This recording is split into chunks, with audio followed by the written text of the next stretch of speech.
Olá, começa agora o Câmara Notícia e esses são os destaques de hoje. Vereadores aprovam a criação do Dia do Distribuidor de Insumo Agrícola e Veterinário. Câmara cobra instalação de cartórios nos distritos do Campo Grande e Ouro Verde. E hoje tem estreia de quadro novo sobre educação. Agora, no Câmara Notícia.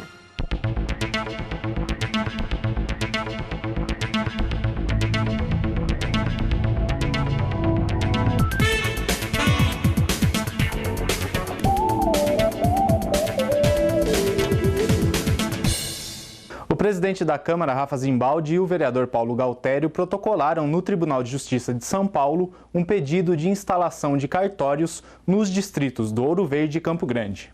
Na tarde desta última terça-feira, o presidente do Legislativo, vereador Rafa Zimbaldi, e o presidente da Comissão Especial de Estudos para a instalação de cartório de registro civil nos distritos do Campo Grande e Ouro Verde, vereador Paulo Galtério, foram até a Corregedoria do Tribunal de Justiça do Estado de São Paulo, protocolar com o juiz Suaray Servone de Oliveira a solicitação de abertura de cartório nas duas regiões. De acordo com Rafa, depois da criação dos distritos em 2015, através de uma lei de sua autoria, agora é hora de levar serviços básicos e essenciais que a região ainda não possui. Estamos pedindo ao Tribunal de Justiça para que encaminhe esse projeto junto ao governador de estado, junto à Assembleia Legislativa, para que nós possamos, o mais rápido possível, levar essa conquista para esses dois distritos e um direito também que, como o distrito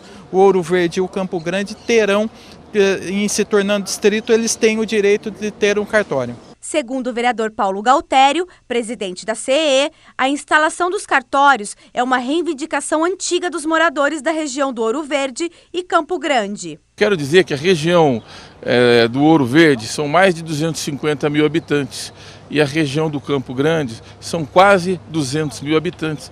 E é inconcebível que nessas regiões maiores que várias das cidades do estado de São Paulo, nós não tenhamos um cartório de notas. É um anseio grande da população, é um anseio antigo e mais do que isso, uma necessidade. Nós não podemos aceitar que o cidadão tenha que andar 12 quilômetros para um reconhecimento de firma, para uma certidão de nascimento. O parlamentar disse ainda que buscará mais apoio para que a instalação se concretize o mais breve possível.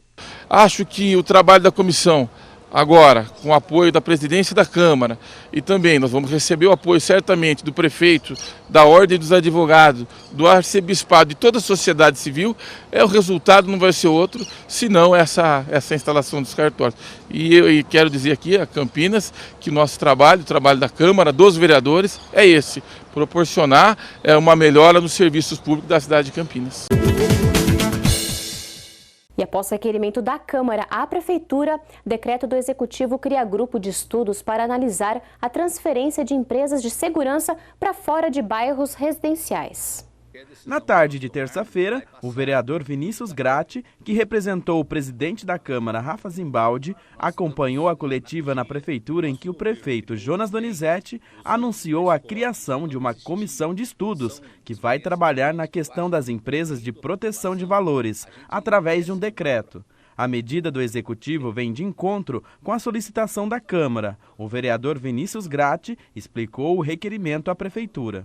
Na Câmara Municipal, o presidente da Câmara, Rafa Zimbaldi, fez um requerimento de informações à Prefeitura, solicitando informações a respeito de quais empresas existem no município e se existe a possibilidade de a Prefeitura iniciar um trabalho aí para a mudança da lei de uso e ocupação do solo. Eu assinei juntamente com o presidente da Câmara. Durante a coletiva de imprensa, o prefeito disse como vai funcionar a comissão de estudos.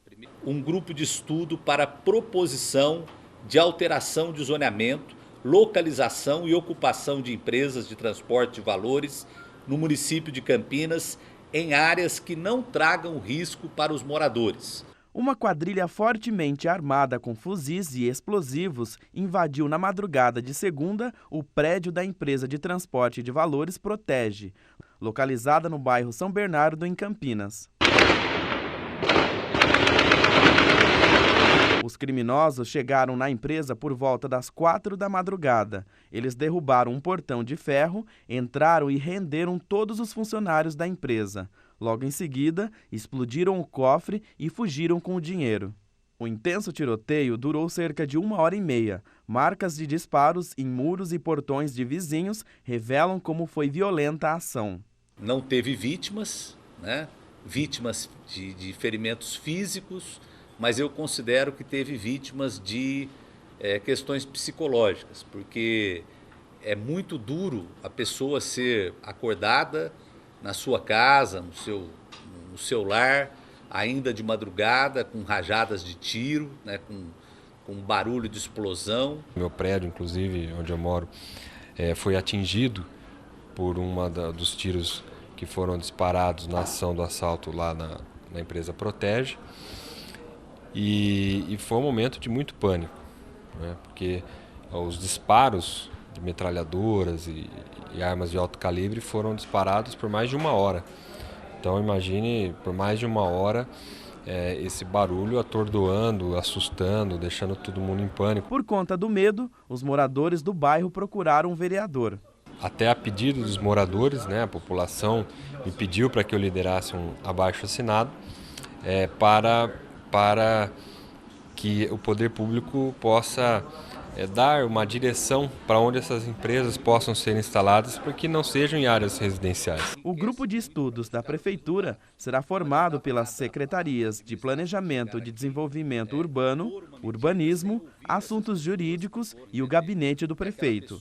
O prazo para a conclusão desse estudo é de 60 dias. Gratti comentou que a Câmara vai acompanhar de perto o trabalho da Prefeitura. Sim, nós estamos, inclusive, discutindo na Câmara a possibilidade de uma comissão de estudos para acompanhar esse trabalho do grupo de estudos da Prefeitura e para que também a população tenha um acesso aos poderes públicos municipais e acompanhar o encaminhamento desse problema que precisa de uma solução.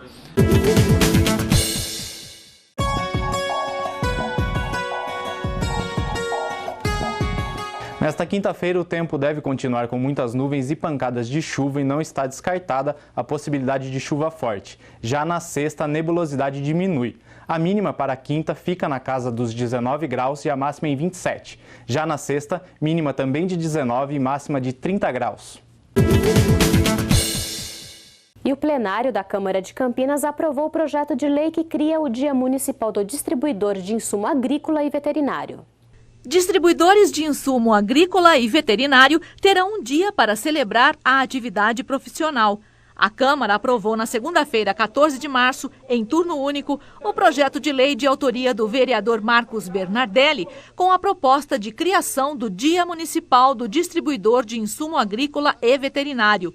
A data, a ser comemorada anualmente em 18 de outubro, tem como objetivo valorizar a categoria que atua desde 1990, quando foi criada a Associação Nacional dos Distribuidores de Insumos Agrícolas e Veterinários. São profissionais totalmente preparados.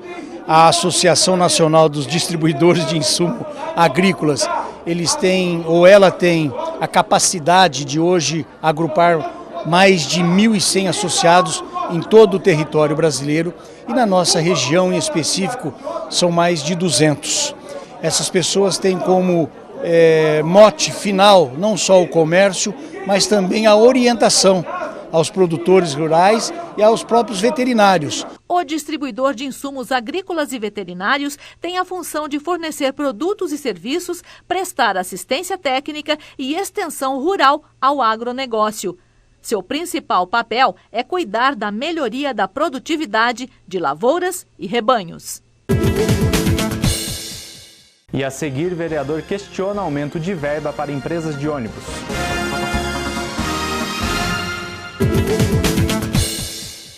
O vereador Pedro Tourinho, do PT, questionou o aumento de 216% de verbas para empresas de ônibus.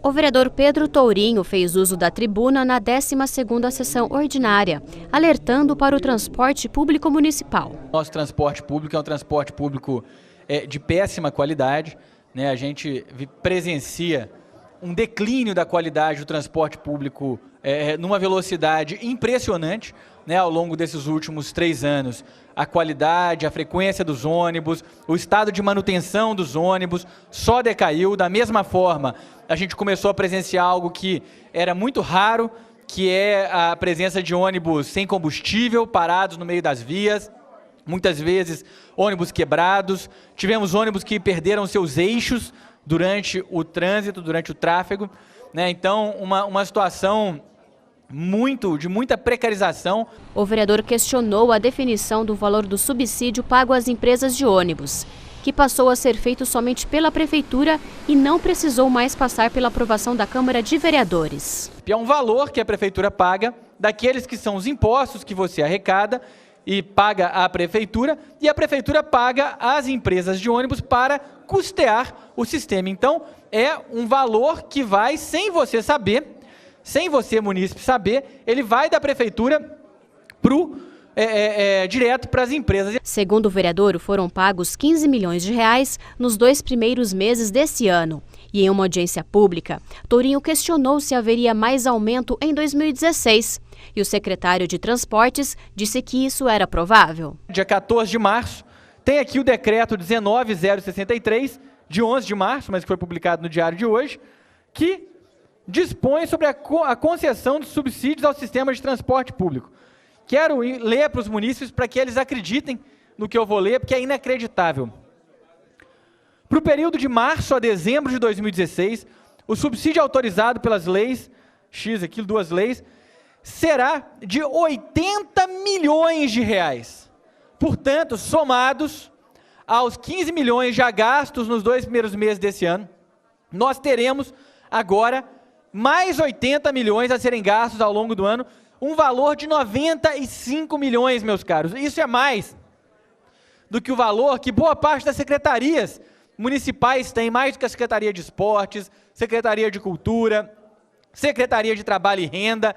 É um montante imenso.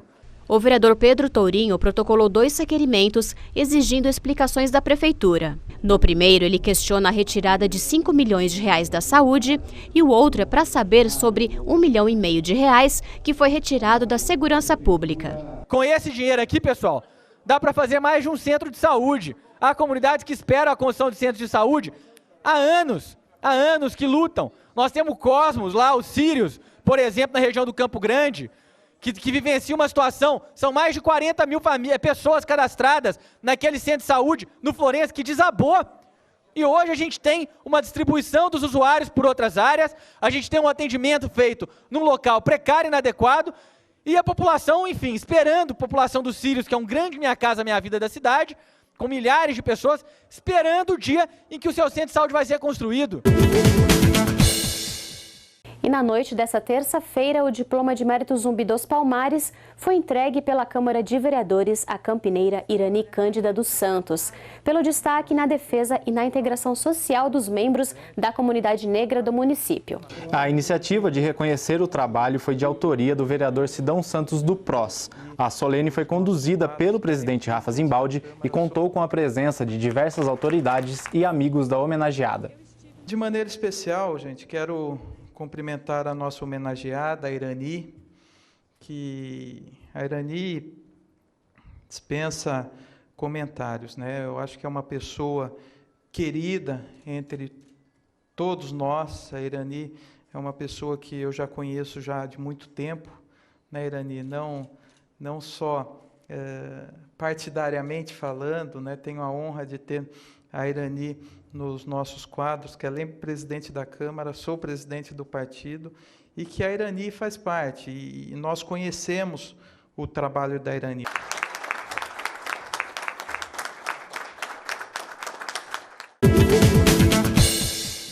E estreia hoje aqui no Câmara Notícia um quadro semanal sobre educação. E o primeiro tema a ser discutido é a Base Nacional Comum Curricular.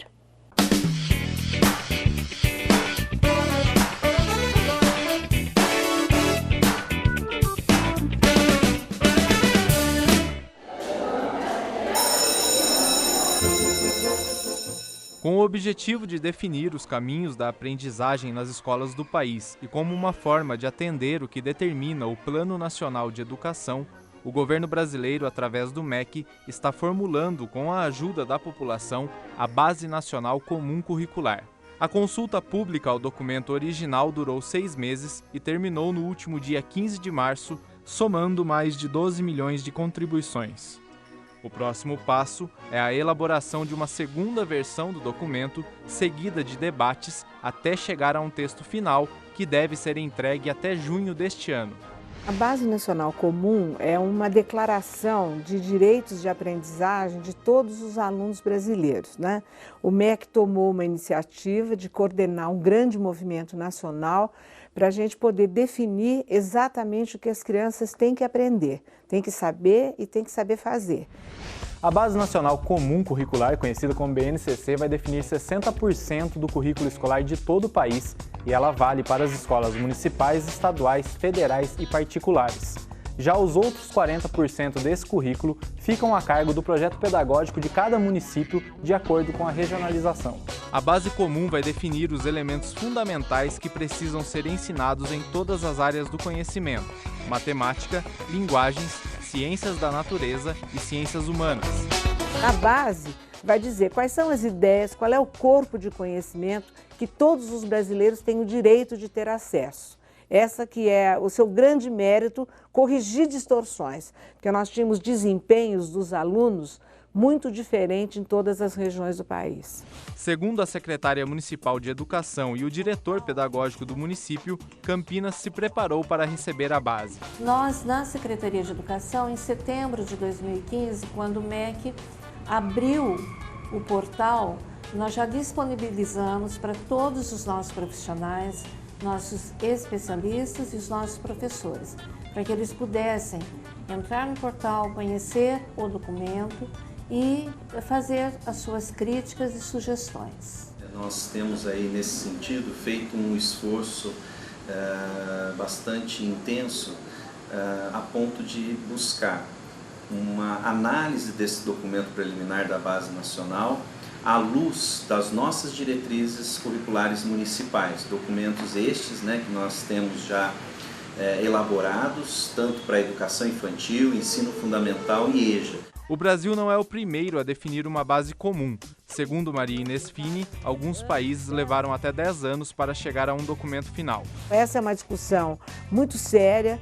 Alguns países do mundo levaram anos, 10 anos para discutir, outros começaram só com língua portuguesa e matemática, e o Brasil é a primeira vez que se toma uma iniciativa desta de deixar claro qual é o motivo disso. Basicamente, o que se quer é que todos os alunos brasileiros tenham direitos iguais.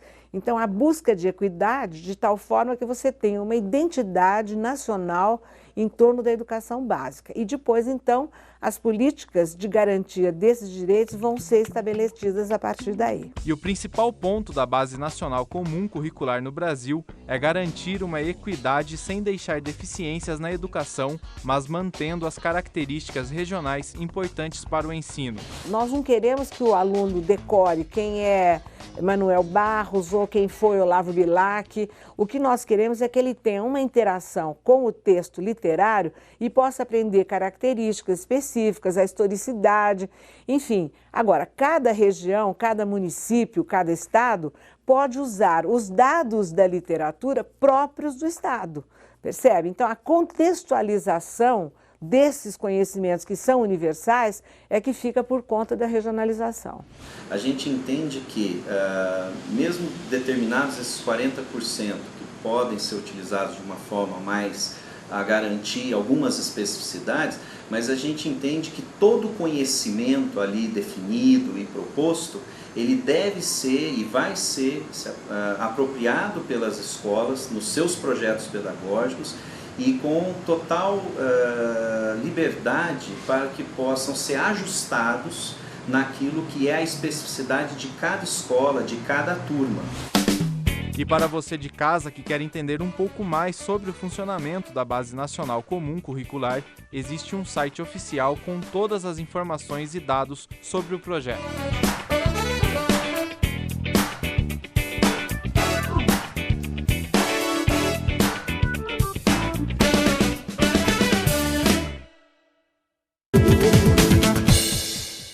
na semana que vem tem a continuação desse tema aqui no quadro de educação, debatendo um pouco mais sobre a questão da regionalização diante da Base Nacional Comum Curricular. E o Câmara Notícia fica por aqui. Até a próxima. Até a próxima.